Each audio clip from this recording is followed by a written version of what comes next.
Alrighty, so I usually say this, but this is going to be a quick one because we have a wedding that we're going to that I'm definitely not late for. So let's get started real quick. This is another lesson that I absolutely love to use, especially at the beginning of the school year, but maybe with some older students that I'm really trying to challenge. The challenge for this one really is throughout the entire thing, introducing 8th, 16th mixed rhythms. All right. So while my husband runs around and gets all our stuff together, I'm going to walk you through this lesson that uses the story Pumpkin Soup, which if you haven't heard this story yet, we'll go through just a little bit today, but it gives all the autumn feels, all the autumn vibes. So sweet, so funny. Let's jump on in and get started. If you've seen any of my lesson plans before, then you know what to do. Grab a piece of paper, grab some notes, grab these ideas, or I'm going to show you later on how you can get this lesson, including my entire curriculum, for free in just a bit.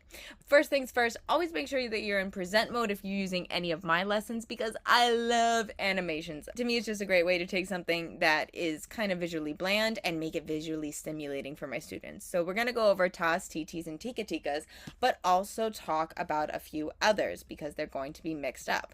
All right, what would we call this? Now, what I like to do here is I like to walk my students through based on just something that to me is very logical, right? If this is a Titi and this is a Tika-Tika, then we can see which one is which. And again, I like to walk my students through that the T is from this and the Tika-Tika is from this. 2 lines versus 1. Right? Together they make a Tika, right? Now use your deductive skills. What would we call this new rhythm? Again, thinking about which ones look like which part and which part says what. So Tika, T, so on and so forth. All right, then they're going to do some more deductive skills by figuring out what sunflower would sound like. I've tried to make these pretty basic so that your students aren't going to get too tricked up by this, right? Because pumpkin patch, there's no way it can be a TT, right? But still getting them clapping it, still getting them using those analytical skills, and then why not have an animated leaf fall from the sky, which is just so fun. Just so fun this time of the year, right? All right, so on and so forth, apple picking, all of this, then they go ahead and they put it into some patterns to make sure that your students actually getting time to actually feel the different rhythm patterns when in total with all of these. Now, I think that this can be used for 3rd grade, possibly even 2nd grade, depending on how fast you start them out, right? If you have a very slow, steady beat, then this really doesn't feel too overwhelming. Tika-ti-ta, ti-ti-ta. Not bad at all. And then it's time to go ahead and start the story Pumpkin Soup. Now, for today's purposes, I am just going to show you a YouTube video just to show you a little bit about what it looks like and what it sounds like. It is just the perfect story for autumn to get your students started with. But we always want to make sure that we are appreciating these amazing authors that make these stories that are just so perfect to bring into our lessons. So make sure you're either grabbing the book or you're borrowing it from your local library, whatever you can do to make sure that we are celebrating these wonderful authors like Helen Cooper. Now, before we can actually start the story, there is something that we need. A good soup needs a good song to go with it, obviously. You'll need Tas, Titis, Tika-Tikas, and some of the new rhythms, right? And then you put it all together with pumpkin soup, pumpkin soup, pumpkin soup. It's always fun to make pumpkin soup. Again, I feel like if you slow it down a lot, then these rhythms that could be more of a challenge become so simple. And that chant will come back throughout the entire story. So it's good to really slow it down, make sure that your students got a good hang of it because it will be changing up.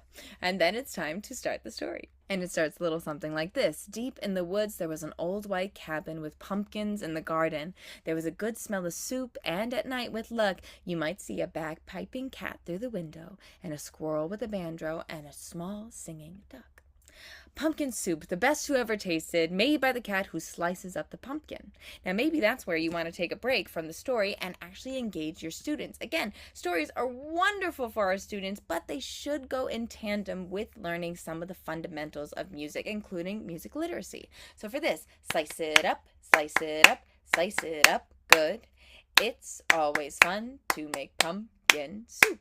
Help the cat slice up the pumpkin. Then go back to the story. Made by the cat who slices up the pumpkin. Made by the squirrel who stirs in the water. You'll need that later. Made by the duck who scoops up a pipkin of salt and tips in just enough. Now, each one of these animals had a job to do. And you might want to go ahead and get your students all separated into 3 groups so that they can also have a job to do. So the cat, the squirrel, and the duck. Maybe you try to put these all together. Maybe you just try 2 groups, right? Maybe you try all 3. But either way, each group of students should be able to go ahead and practice some rhythm patterns as either the cat, the squirrel, or the duck. And then they help the squirrel stir up the soup. Stir it up, etc., etc. Then you go back to the story. They slurped their soup and played their song, then popped off to bed in a quilt, stitched together by the cat, embroidered by the squirrel, and filled with fine feathers from the duck. And it's peaceful in the old white cabin. Everyone has his own job to do. Everyone is happy, or so it seems.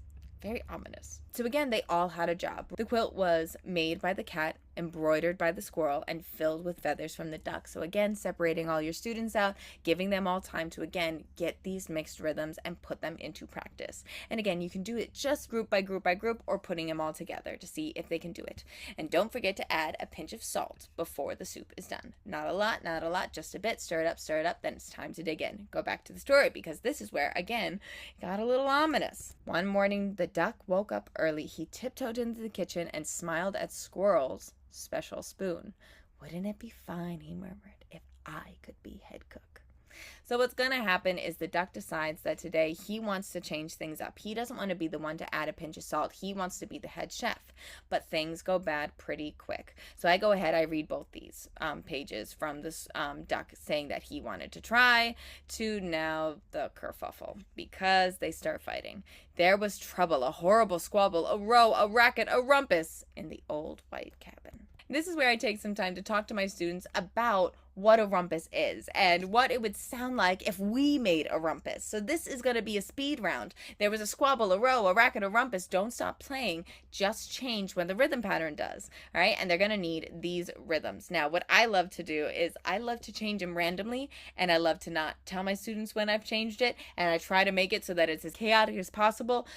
One student might be playing the old pattern while another student's playing the new pattern. It's a row, it's a racket, it's a rumpus. Everything should be forte. Everything should be loud, engaging, fun, and then you just go ahead and change. It's so fun. It's so simple. And the students always have a really, really fun time with that.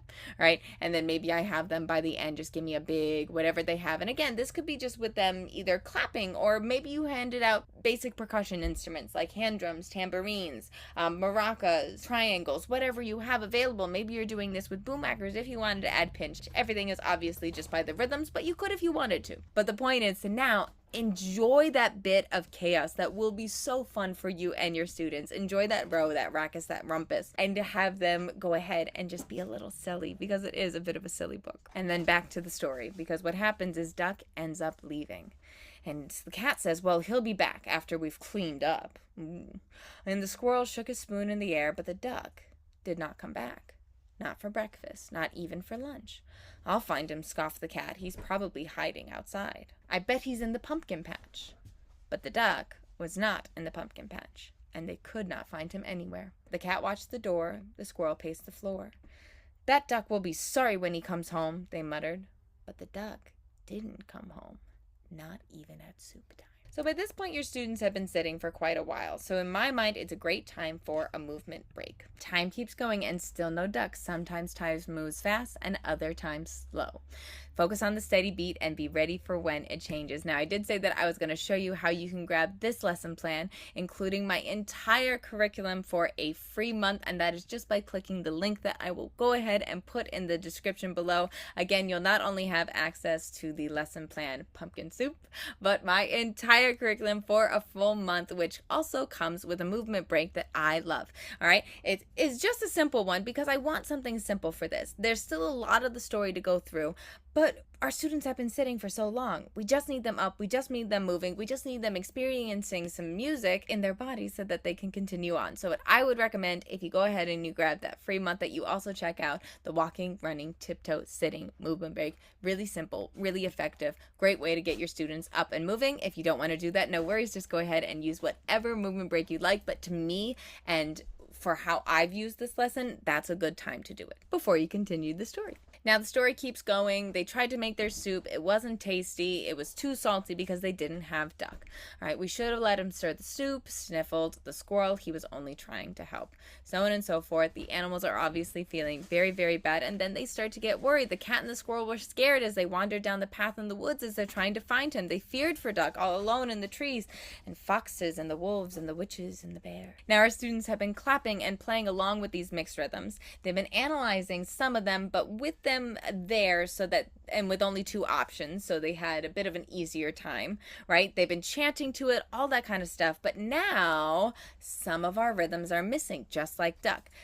Drag the rhythm that makes the most sense to the empty space. And this is where you can have a good conversation with your students about, well, does it always have to be the same? No, it can look different, but it does have to make sense. All right, so this pumpkin soup might look a little different, or it might look the same, but then you go ahead and you have your students drag up the rhythm that makes the most sense to them. All right, so pumpkin soup, so on and so forth. And then you go back with the story, where what continues to happen is duck is still missing. So we take the chance that we already did and we still go through the rhythms, and you do that basically until the end of the story. Now what you can do with this is you can again have the class divided into three. So maybe the first ones are doing it for the group that was cat, the second ones are doing it for the group that was squirrel, third ones are doing it for the group that was duck, and then they all do one together. That's something that you can do, or you just do it as a full class, or maybe you hand out some sheets of paper and you grab a cheeky little assessment to also see how they're doing independently. And then why not end with a very simple play along at the end, which all goes with the song Pumpkin Soup, which actually in this one it's called Pumpkin Stew, but we're gonna go ahead and just continue along with that. And then at the end, it's time for a fun, simple, and so engaging matching game. I've done this in other lessons just using Ta's Titi rhythms. I've done this using counting rhythms,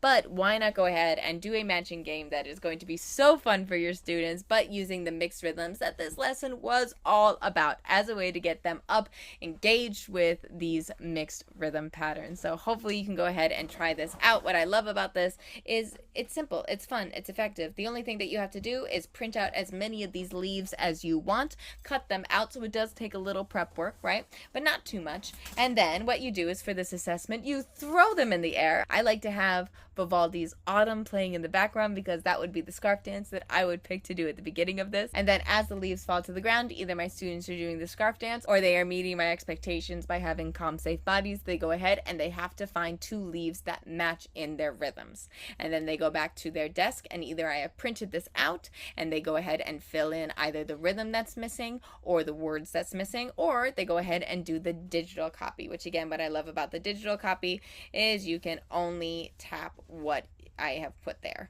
So these ones, they are obviously there because they have to write it, but you can only move what we want you to move, because I think all teachers understand the joy of giving a digital assessment that quickly becomes null and void because they've moved everything around. So with that, I hope you have enjoyed this quick walkthrough of the lesson plan Pumpkin Soup. So fun, so engaging. Go ahead, make sure you check it out for yourself using the link below. Thank you so much, and we will see you in the next one. Happy playing.